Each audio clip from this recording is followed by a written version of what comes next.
সবাইকে ঈদের শুভেচ্ছা জানিয়ে শুরু করছি আজকের স্পেশাল ব্লগ। আসসালামু আলাইকুম, সবাই কেমন আছে? আলহামদুলিল্লাহ, আমাদের গরুটা এত বেশি সুন্দর ছিল, আমাদের সবারই এই গরুটা অনেক বেশি পছন্দ হয়েছে। দেখতে নাদুস নুদুস, কালারটাও খুবই সুন্দর।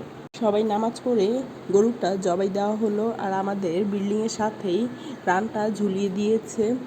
আর আমরা কিন্তু আমাদের বিল্ডিংয়ের সামনেই কোরবানের মাংসটাই কাটাকাটি করি। আর এখানে মাংসগুলো কেটে আস্তে আস্তে রাখা হচ্ছে। বৃষ্টি বা রোদের জন্য তেরপাল উপরে টাঙানো হচ্ছে সেফটির জন্য। আর যেহেতু অনেক গরম পড়েছে, কখন আবার বৃষ্টি শুরু হয়ে যায় বলা তো যায় না।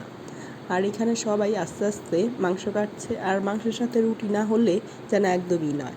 সুন্দর একটা ওয়েদারে বাহিরে বসে বসে রুটি বানানো হচ্ছে। আর চালের রুটিটা গরুর মাংসের সাথে খুবই ভালো যায়। আপনাদের কার কাছে কেমন লাগে আমি কিন্তু জানি না, আমার কাছে কিন্তু চালের রুটি দিয়ে গরুর মাংস খেতে খুবই ভালো লাগে। আর ফাইনালি এখানে অনেকগুলোই রুটি বানানো কমপ্লিট হয়েছে।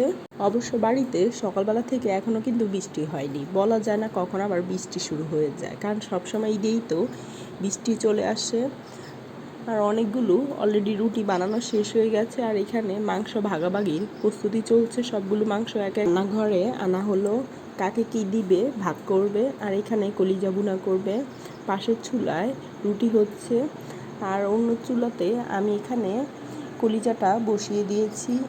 আসলে মাটির চুলার রান্নার সাথে অন্য কিছু তুলনাই হয় না, যেহেতু কোরবানের মাংস বলে কথা, তাই স্পেশাল জিনিসটা মাটির চুলাতেই রান্না করছে। আর এটা হচ্ছে চুটের মাংস। অবশ্য অনেকে চিনবেন, আবার অনেকে চিনবেন না। আমি এখানে উটের মাংসটা বসিয়ে দিচ্ছি। আর আমাদের শ্বশুরবাড়িতে উটের মাংসটা স্পেশালি আলাদা রান্না করা হয়। আমি ভালোভাবে কষিয়ে কষিয়ে এই মাংসটা রান্না করছি। আর অলরেডি কিন্তু আমার কলিজা ভুনা রান্না কমপ্লিট হয়ে গেছে,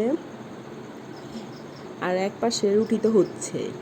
আপনাদেরকে তো বললামই সকালবেলা থেকে ওয়েদারটা খুবই সুন্দর ছিল। ফাইনালি এই তো বৃষ্টিটা তো চলেই আসলো। বৃষ্টি না হলে ঈদ হয় বলেন? যে কোনো রোজার ঈদ বা কোরবানি বৃষ্টি তো হবে, এটা হচ্ছে আল্লাহ তাআলার একটা অশেষ রহমত। আর ফাইনালি সব কাজ শেষ করে এখন হচ্ছে খাবারের পালা।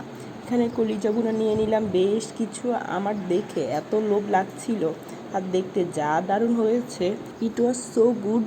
স্পেশালি আমি রান্না করেছি তার জন্য নয়, এমনি কোরবানের মাংসটা আমাদের সবার জন্য একটু স্পেশাল হয়, খেতে কিন্তু খুবই অসাধারণ। I hope like this video. Thanks for watching. আল্লাহ হাফেজ।